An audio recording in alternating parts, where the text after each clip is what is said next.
آپ لوگوں کی توجہ دلانا چاہتا ہوں، آج کے دور میں ہمارے دینی مدارس جہاں پہ قرآن و سنت کی تعلیم دی جا رہی ہے وہاں پہ ایسا کوئی نظام نہیں ہوتا۔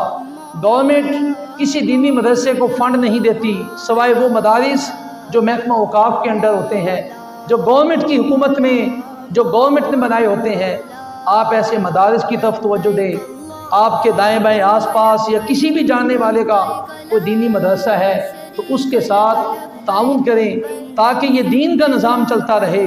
یاد رہے مسجد نبوی کے اندر بھی ایک دینی مدرسہ تھا، اصحاب صفہ جہاں پہ بیٹھا کرتے تھے، اور وہاں سارے صحابہ کرام میجورٹی وہ تھے جو غریب تھے، جن کے پاس رہنے کے لیے گھر نہیں تھا، جن کا کوئی والی وارث نہیں تھا، وہ وہاں پہ آتا اور صحابہ کرام اپنے باغات سے کھجوریں نکالتے اور وہاں جا کے رکھ دیتے۔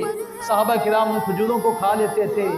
انہی چبوترے سے نکلنے والے کوئی حضرت ابو ہریرہ بن گئے، کوئی حضرت سلمان فارسی بن گئے، انہی چبوترے سے نکلنے والے حضرت بلال حبشی بھی تھے جنہوں نے قرآن کی تعلیم حاصل کی، جنہوں نے حدیث مصطفیٰ کو سیکھا۔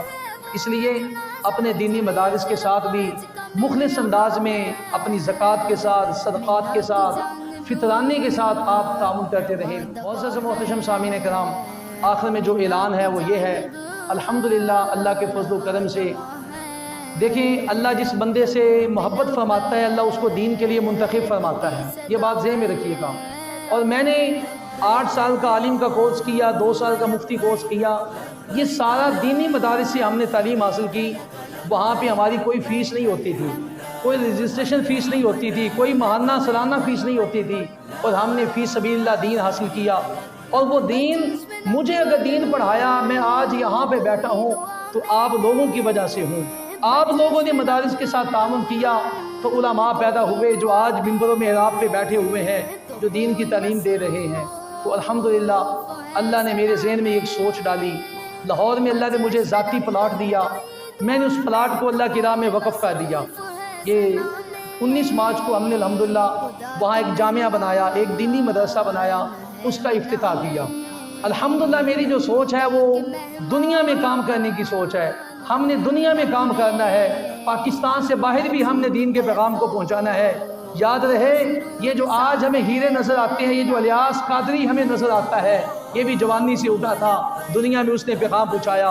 یہ جو ہمیں طاہر قادری نظر آتا ہے، یہ بھی جوانی سے اٹھا تھا، دنیا میں اس نے کام کیا۔ یہ عبدالستار ایدی جو ہمیں نظر آتا ہے، یہ بھی جوانی سے اٹھا اور دنیا میں اس نے کام کیا۔ یہ جتنے آپ کو ویلفیئر ادارے نظر آتے ہیں، لوگ اٹھے تھے، آپ لوگوں کے تعاون سے انہوں نے دنیا میں کام کیا۔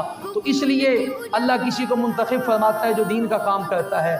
تو الحمدللہ میں نے اس فقیر نے لاہور کے اندر شاد باغ کے ایریا میں ایک دینی ادارہ بنایا ہے جس کا نام ہے جامعہ فریدیہ حیات الاسلام، جو گورنمنٹ پاکستان سے رجسٹرڈ ہے، ہائر ایجوکیشن کمیشن پاکستان سے رجسٹرڈ ہے۔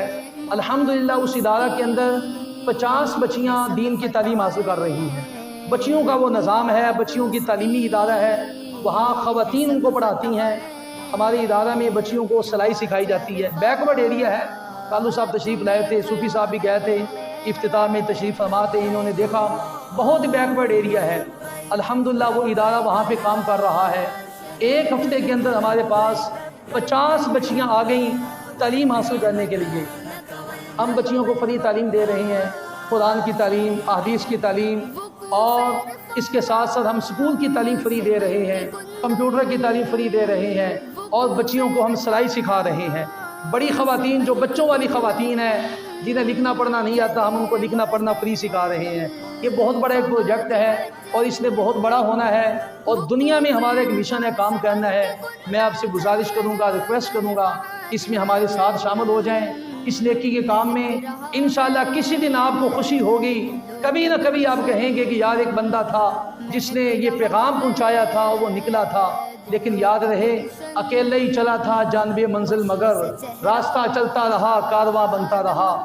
ابھی ہم اکیلے ہیں، آپ سے گزارش ہے ہمارے ساتھ شامل ہو جائیں، آئیں اس ادارے کو وزٹ کریں، اس کے ممبر بن جائیں، باقاعدہ ممبرشپ حاصل کریں، ماہانہ بیس پہ اس ادارے کے ساتھ منسلک ہو جائیں۔ جس طرح یہاں پہ دین کی تعلیم جاری ہے، انشاءاللہ وہاں بھی دین کی تعلیم جاری ہوتی رہے گی، اور اللہ نے چاہا تو انشاءاللہ اس علاقہ میں بھی ایک ایسا ادارہ بنائیں گے ہم نے سوچا ہے بنائیں گے انشاءاللہ جہاں پہ قرآن کی تعلیم حدیث مصطفیٰ کی تعلیم ہوتی رہے گی۔ میرے بھائیوں، آپ لوگوں کے بچے کالج میں جاتے ہیں، آپ لوگوں کے بچے یونیورسٹی میں جاتے ہیں، آپ لوگوں کے بچے ڈاکٹر بنتے ہیں، آپ لوگوں کے بچے انجینئر بنتے ہیں، لیکن غریب کے بچے حافظ قرآن بنتے ہیں، غریبوں کی بچیاں عالمہ دین بنتی ہیں، غریبوں کے بچے دین مستقیم کو سیکھتے ہیں۔ کریم آقا نے فرمایا ایک زمانہ آئے گا کہ دین سکڑ کے غریبوں میں رہ جائے گا، اور دین شروع بھی غریبوں سے ہوا تھا، آخر بھی غریبوں تک رہ جائے گا۔ اگر آپ اپنے بچوں کو اس سائڈ پہ نہ لا سکے تو کم از کم جو بچے دین سیکھ رہے ہیں ان کے ساتھ شامل ہو جائیں۔ اللہ تعالیٰ سے دعا ہے اللہ تعالیٰ ہم سب پہ اپنا خاص کرم و فضل فرمائے۔